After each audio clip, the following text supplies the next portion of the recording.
Buenas, ¿cómo están? Mi nombre es Ezequiel Flores, esta es una tercera edición de la columna Tierra Colorada, una columna sobre las problemáticas de la provincia de Misiones. Y en esta ocasión vamos a dedicarle esta columna a un tema que estuvo sobre la mesa, sobre todo hace unos días, que tiene que ver con el trabajo infantil en Argentina. Obviamente hacemos referencia a las declaraciones del diputado de la Libertad Avanza, Berti Venegas Lynch, eh, y él decía, digamos, que un padre tiene que tener la libertad de decidir si manda un hijo a la escuela, este, o lo lleva al taller a trabajar. Bueno, sobre la cuestión de la educación y la cuestión filosófica del asunto, les recomiendo que vean la entrevista que le hicieron a nuestra compañera Romina de Luca, que está muy buena y, digamos, aborda la cuestión educativa y por qué, digamos, lo que Venegas Lynch está proponiendo es profundizar el genocidio educativo. Yo me voy a centrar específicamente en el trabajo infantil en Argentina, eh, en Misiones, en particular, en la cosecha de yerba mate.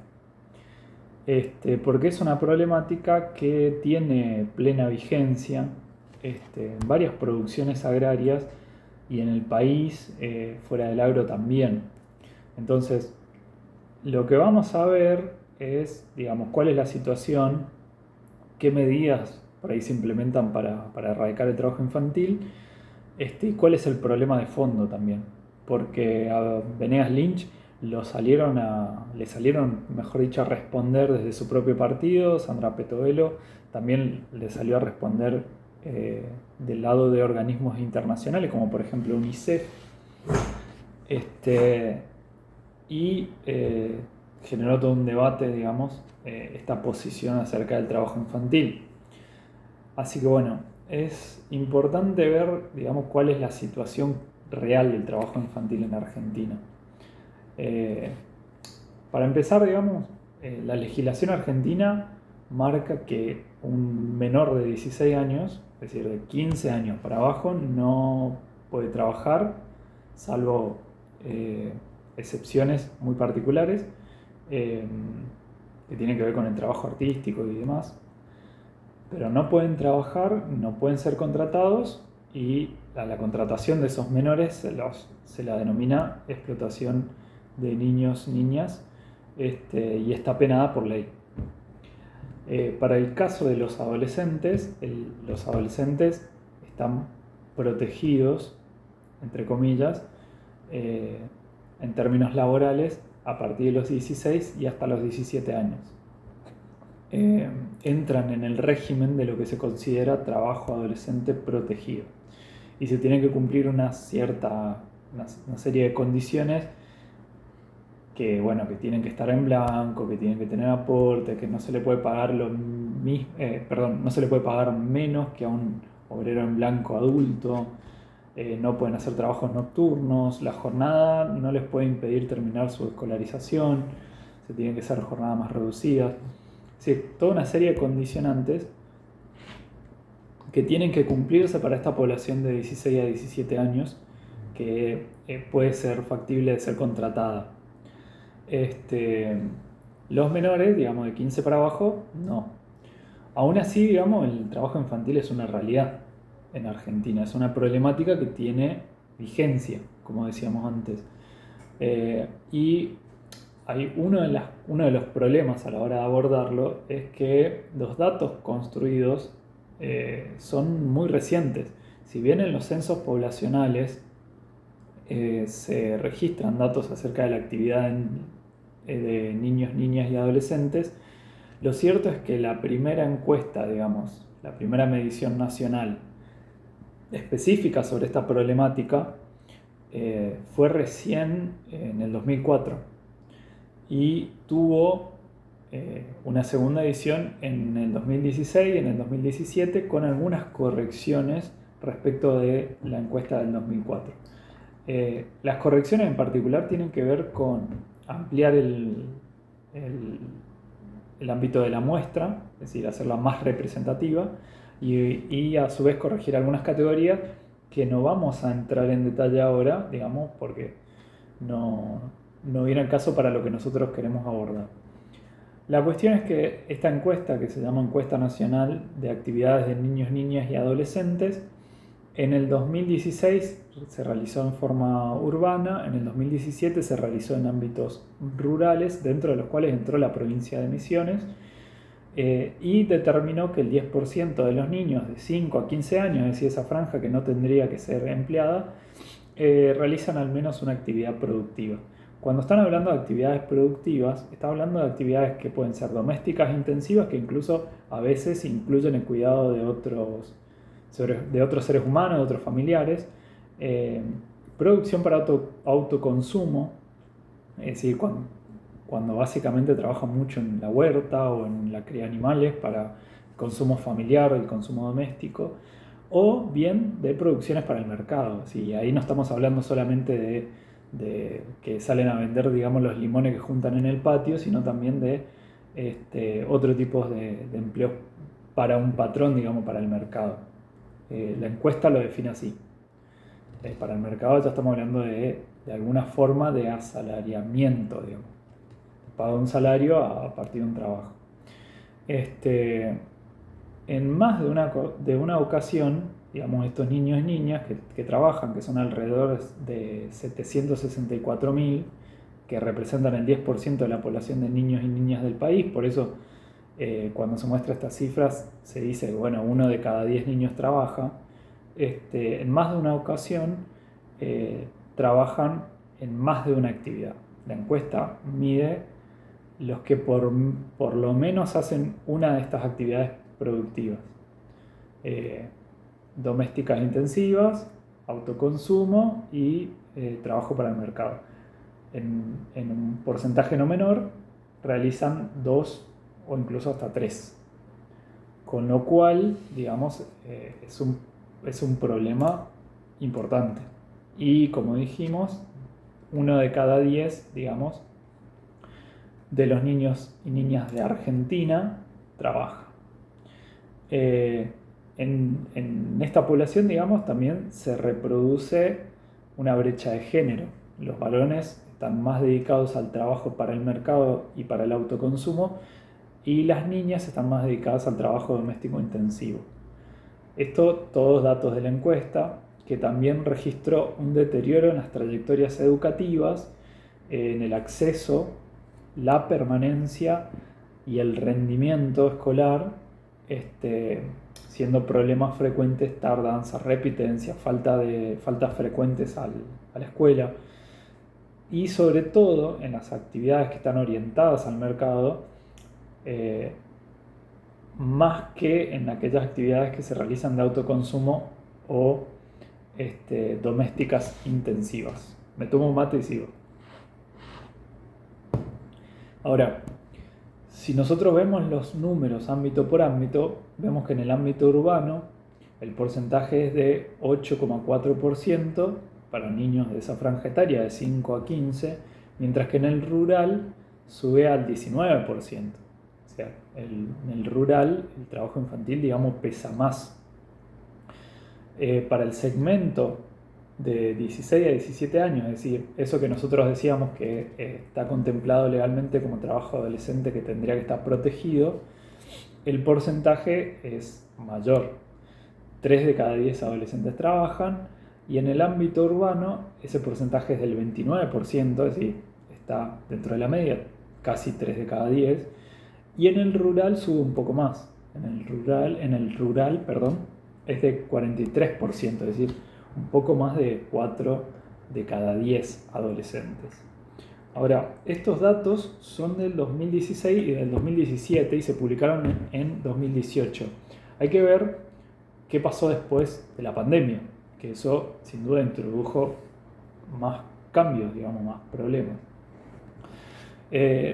Efectivamente, la pandemia agudizó el problema del trabajo infantil.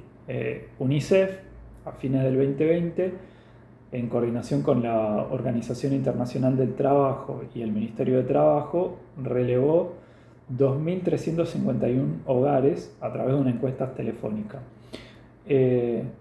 Cambiaron la franja etaria con respecto a la EANA, o sea, la actividad, la encuesta que yo les hablaba antes, y la franja etaria para esta medición que hizo UNICEF es de 13 a 17 años de edad, es decir, está entre trabajo adolescente protegido de 17 a 16 a trabajo adolescente, adolescente de niños, niñas y adolescentes no permitido. 13, 14, 15 años. ¿Qué encontraron? Que el 16% trabajaba de forma remunerada y de ellos solo la mitad, de ellos poco menos de la mitad no lo hacía antes de la pandemia. O sea, prácticamente aumentó, digamos, la cantidad de niños, niñas y adolescentes que empezaron a trabajar después de la pandemia. También tenían características sobre los hogares. 7 de cada 10 viven en hogares en los que algún miembro se quedó sin trabajo. O se redujeron sus horas de trabajo o tuvieron suspensiones temporales en sus trabajos, digamos, básicamente no pudieron changuear. Además, digamos, el 56% de los que trabajan para el mercado viven en hogares que recibieron algún tipo de asistencia estatal. O sea, la asistencia llegó para poco más de la mitad y no era suficiente. En el 2021 se repitió, digamos, la encuesta y el porcentaje aumentó, digamos. Estábamos hablando de que un 16% trabajaba de forma remunerada a fines del 2020 y en 2021 ese 16 trepó a un 23%. O sea que en el contexto de crisis el trabajo infantil aumentó. La triste realidad es que para muchas familias, digamos, no hay elección posible, es mentira eso de que tienen la libertad de elegir, entre comer y mandar a sus hijos a la escuela no hay elección posible porque buscan garantizar por lo menos la supervivencia. Ahora, vamos a ver qué pasa en la región del NEA, ¿sí? Y en Misiones en particular. Me tomo otro mate y seguimos. En el noreste argentino, Formosa, Chaco, Misiones y Corrientes, se contabilizan 840.854 niños y niñas de entre 5 a 15 años de edad. Esto según la EANA, la encuesta de actividades de niños, niñas y adolescentes del 2016-2017. De estos 840.000 niños, niños, niñas y adolescentes de entre 5 a 15 años, el 13% realiza al menos una actividad productiva en el NEA y un 5,8% lo hace al menos para el mercado. O sea, es un poco superior el porcentaje de niños, niñas y adolescentes que trabaja en la zona del NEA, en la región del NEA, perdón, es un poco superior a la media nacional, que es del 10%. Y según un indicador que se registró después, esto implica que en las zonas rurales del NEA, 25.454 niños, niñas y adolescentes trabajan y lo hacen para el mercado. Si 25.000 niños, niñas y adolescentes de entre 5 a 15 años están laburando, digamos, para el mercado, ¿sí? Y a colación de esto, digamos, veamos cómo es la situación en Misiones. Hay un indicador que es el MIRTI, que es el modelo de identificación del riesgo del trabajo infantil, que permite, digamos, identificar los territorios que a escala provincial, digamos, en los que hay mayor riesgo de trabajo infantil, así como factores de riesgo y de producción asociados a esta problemática. El MIRTI identifica básicamente en la provincia cómo está en cada departamento con respecto a la posibilidad de encontrar trabajo infantil en esos departamentos. En la provincia de Misiones hay un 8% de riesgo de trabajo infantil según este indicador, y Misiones, digamos, supera la media nacional para este indicador, que es de 6,5, la media nacional, y al interior de la provincia son varios los departamentos que denotan un riesgo alto, entre el 9 y el 11%, General Manuel Belgrano, San Pedro, Guaraní, 25 de Mayo.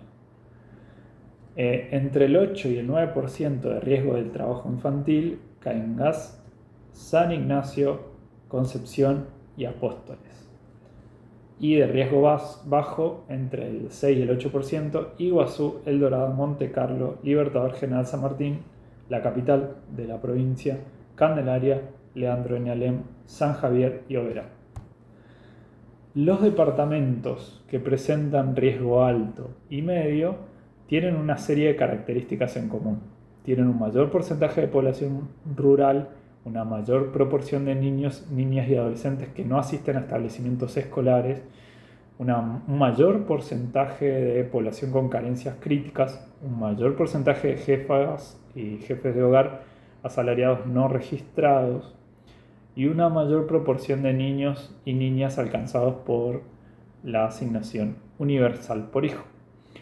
Así que, como vemos, digamos, Misiones dentro de este panorama nacional tiene varios departamentos con un riesgo alto de encontrar trabajo infantil, lo que incluye, pero no exclusivamente, a la producción de yerba mate. De hecho, uno de los departamentos que tiene un alto porcentaje de riesgo de trabajo infantil, concentra una gran cantidad de hectáreas de yerba mate, y también viven en él una gran cantidad de tareferos.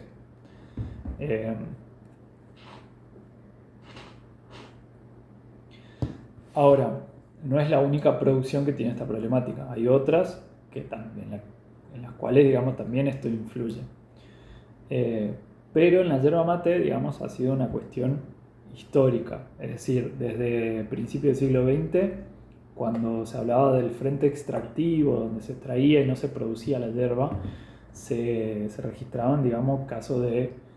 Está bien, era otro marco legal, otro momento histórico del capitalismo también, pero se registraba, digamos, la presencia de niños trabajando en los yerbales silvestres. Esa situación no cambió, a pesar de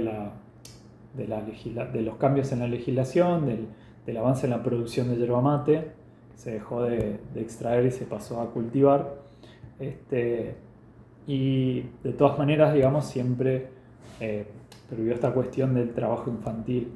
Y ahora vamos a ver que algunas de las ideas que están detrás por ahí de los dichos de Venegas Lynch se reproducen también en la rama de la yerba mate. Bueno, justamente hay un mito instalado, digamos, en ciertos sectores de que un niño puede hacer el trabajo de un adulto, ya sea en el taller, en donde sea, digamos, y que eso representa un bien para su futuro. En Misiones nosotros vemos esa idea que suele aparecer, digamos, sobre todo de la mano de ciertos productores yerbateros que argumentan, digamos, que es mejor tener tareferitos trabajando que drogándose en la calle. Y esto lo pongo así sobre la mesa porque es algo que un productor autoconvocado declaró el año pasado en un medio provincial, digamos. Y ahí hay un mito, digamos, acerca del tiempo de ocio de los niños, que básicamente sería el camino a la delincuencia, digamos. Como si, digamos, el tiempo libre de los niños fuese el problema. Y uno podría replicar, bueno, pero si están vagando, ¿no?, entre comillas, que vayan a la escuela. Pero ese no es todo el punto, digamos, porque durante el tiempo libre y los juegos, los niños desarrollan aspectos importantes de su personalidad que los van a acompañar toda la vida, que son importantes. Y también, digamos,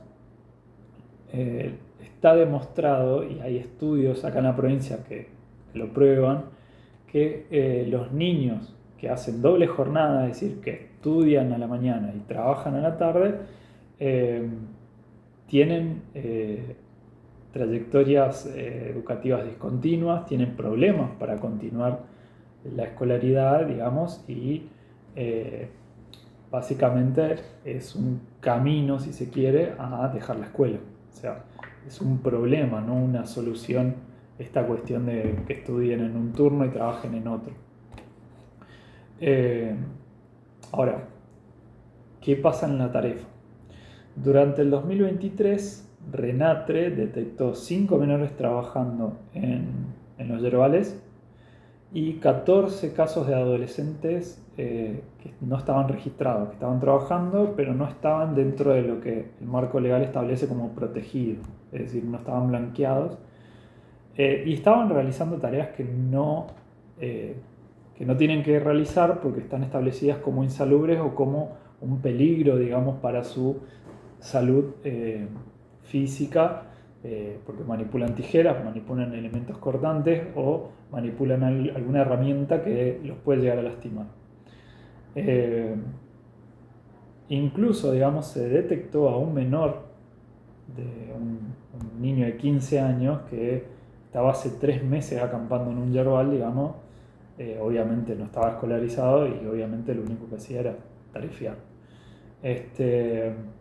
Ahora, no es que las madres y los padres dicen, quiero llevar a mi hijo al yerbal a tarefear conmigo.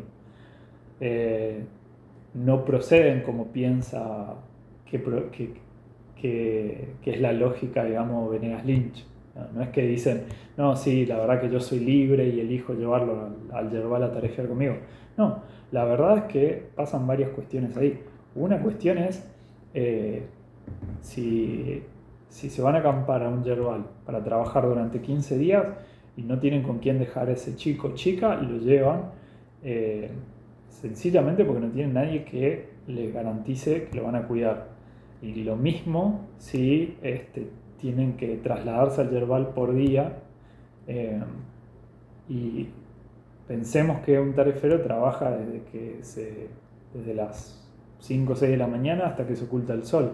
En todo ese día no están en la casa y no tienen con quién dejar a los chicos, los llevan a la tarefa. De hecho, ha habido casos de siniestro que perjudicaron a chicos por esa sencilla razón. Ahora vamos a ir a esos casos. Y de hecho, hablando de esta cuestión de la contención de los chicos, hay en Misiones 2 espacios de cuidado para hijos e hijas de tareferos. Uno está en Banda y atiende a cerca de 100 chicos y otro está uno está en Andresito, que atiende a cerca de 100 chicos, y otro está en Banda. Y atiende también una cantidad considerable, menos de 100, pero creo que cerca de 50. Y ambos, digamos, funcionan con un gran esfuerzo, con el trabajo de trabajadores y trabajadoras que no se encuentran contratados, sino que persiguen un plan social y su contraprestación es trabajar en estos espacios. Digamos, estos espacios abren a las 5 de la mañana y cierran a las 6, 7 de la tarde. ¿Por qué? Porque los padres y las madres tareferos llevan a sus hijos a la hora que se van al yerbal y los retiran cuando vuelven del yerbal. Entonces, digamos, es un centro de cuidado, ¿sí? Son centros de cuidado que están funcionando todo el día y que le garantizan a los chicos desayuno, almuerzo, merienda, traslado a la escuela.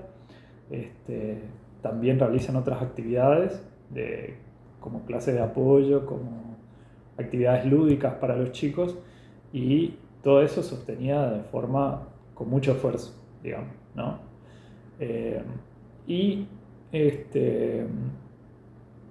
Son dos para una provincia que tiene a 18.000 tareferos y tareferas, y más o menos entre 15.000 y 20.000, hay algunos que dicen 18.000, hay algunos que dicen 15, pero es más básicamente el volumen de la cantidad de trabajadores, de tareferos y tareferas que se necesita para levantar la cosecha de hierba. Entonces, más o menos esta cantidad de población está distribuida en toda la provincia, con lo cual por más que haya 2 centros de cuidado, 2 espacios de cuidado, no dan abasto ni en sus propias localidades. Y ahí, digamos, volvemos a lo que decía hace un momento, de que en realidad trabajar para los niños no implica el aprendizaje de ningún conocimiento, no implica ningún aprendizaje en oficio, digamos, para la vida adulta. No solamente eso, sino que la Tarefa es un lugar en el que pueden ocurrir siniestros que son graves para niños y niñas de esas edades. Son graves para los adultos, también es peor para los niños. Digamos, y ahí hay varios hitos en las últimas décadas, los últimos 20 años, que se pueden googlear, se pueden ver en la prensa local, y que cada tanto aparece un nuevo caso. ¿Por qué? Porque el trayecto itinere a los yerbales para los tareferos muchas veces se hace en formas precarias. ¿Sí? En algunos casos, después del 2013, se implementaron colectivos, pero en otros se implementan camionetas que no tienen la más mínima seguridad, y los trabajadores viajan en el acoplado, digamos, ¿no? En la parte de atrás de la camioneta. Justamente en 2013 ocurrió la llamada tragedia de Salto Encantado, que pasó el 17 de junio, sí, del 2013, y en esa tragedia, entre comillas, porque no fue una tragedia, fallecieron 3 niños y otros 3 de 11, 14, 15 años resultaron heridos. Digo que no fue una tragedia porque una tragedia es algo que no se puede prever, y esto sí se podía prever, digamos. Esto es un crimen social que brota de cómo está funcionando, digamos, la rama de la yerba mate, en particular en la producción primaria en la provincia. Y obviamente como crimen social hay responsables. Los niños que sobrevivieron a este siniestro quedaron traumatizados, y hay otras muestras más, esta es muy significativa, pero hay otras muestras más de lo que representa el peligro de tener niños, niñas en los yerbales. De hecho, ese mismo año, el 19 de julio, falleció un niño de 1 año y 7 meses aplastado por un camión cargador de yerba. Y se daba esta situación que yo mencionaba antes. Los padres estaban, madre, padre, tarefeando ahí, y no tenían con quién dejar al chico.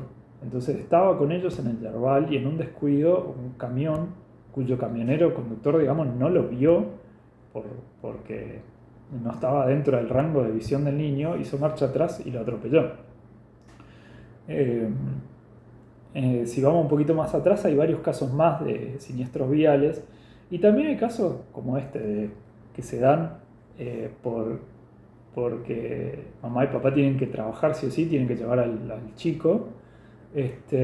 Y hay un caso también de un adolescente de 15 años que estaba operando, digamos, un brazo hidráulico que levanta los raídos de hierba, raídos que pesan 100 kilos, que cuando no se levantan así, se levantan a muque, es la expresión, digamos, muque, que hace referencia a que se levantan a fuerza de hombre, digamos, de que varios tareferos levantan y los cargan los raídos al camión. Cuando no se realiza muque, cuando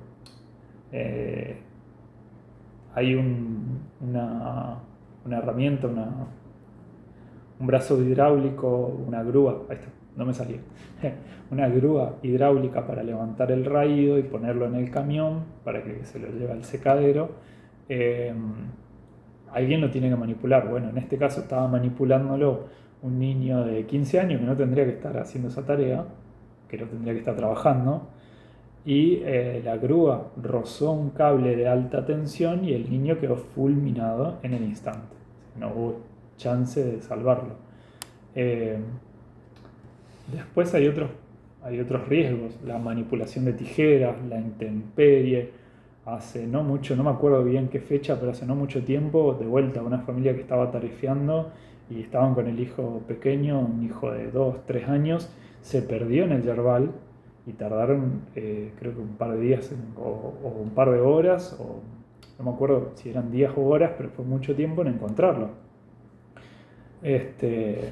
¿Por qué? Porque el yerbal, digamos, los yerbales que son más grandes es estar en el monte.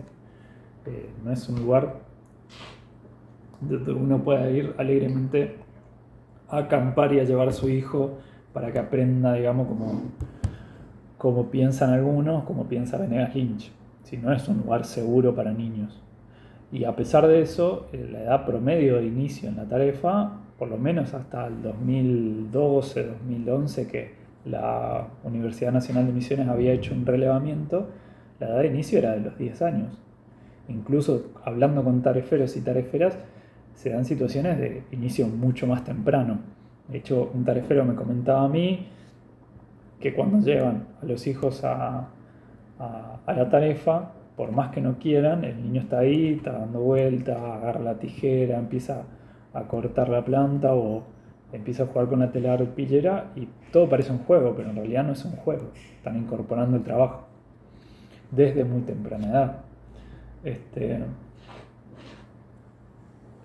Y lo que se da en estas situaciones es que niño o niña terminan heredando ese oficio que básicamente es como una pesada herencia porque terminan, digamos, dejando la escuela, teniendo trayectorias discontinuas, después ya de grandes se les hace casi imposible terminar la escuela y no pueden proyectar otro futuro.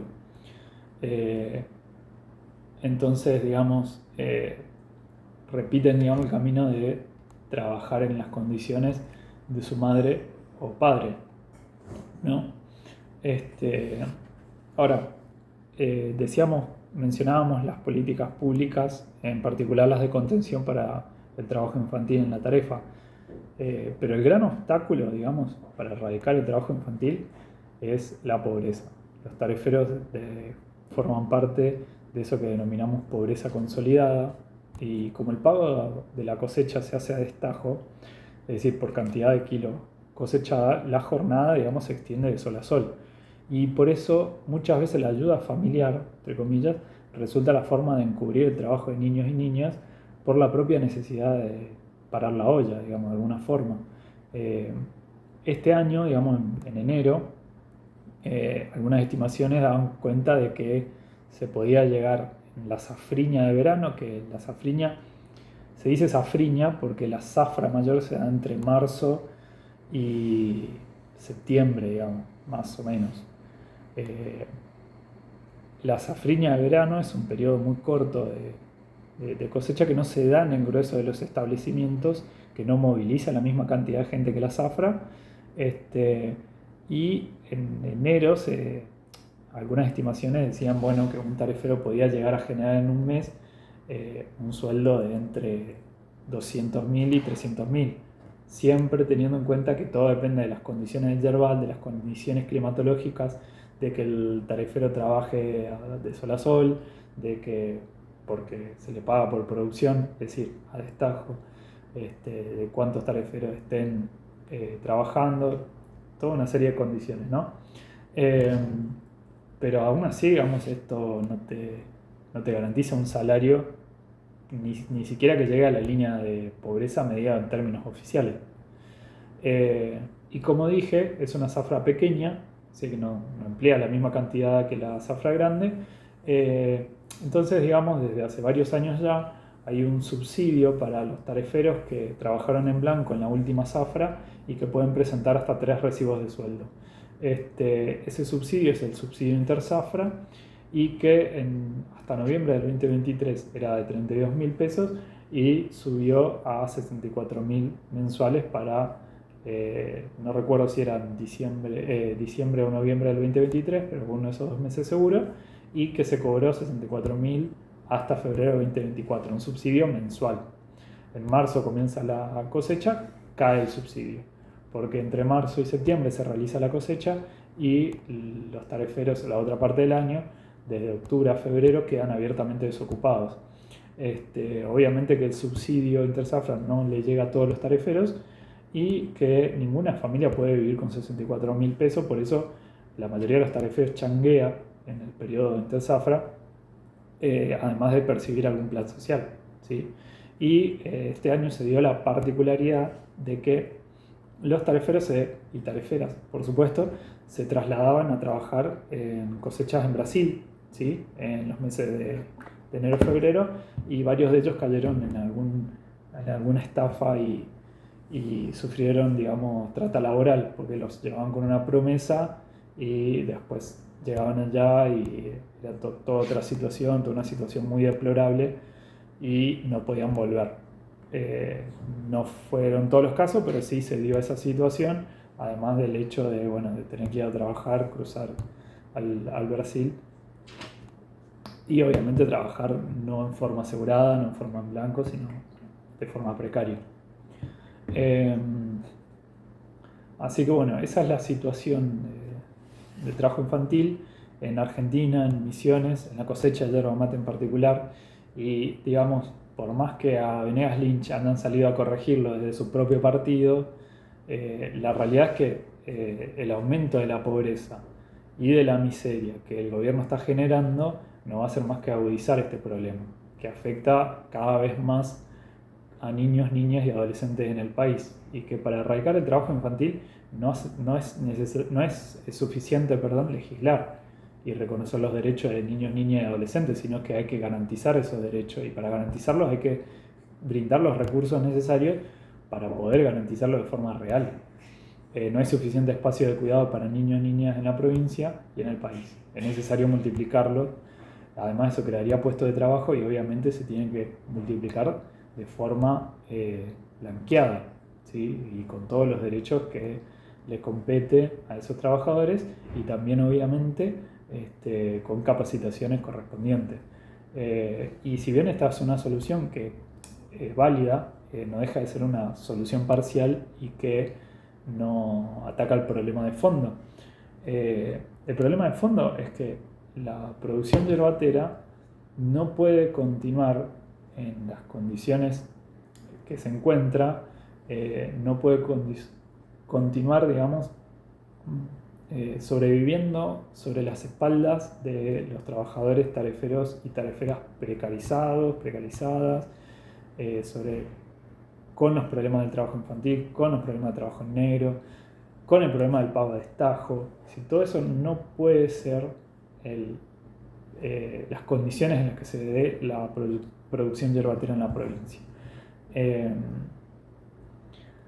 Hay que cambiar esas condiciones estructurales, ¿sí? Para eliminar también el trabajo infantil y la explotación laboral infantil, que en realidad es eso, digamos.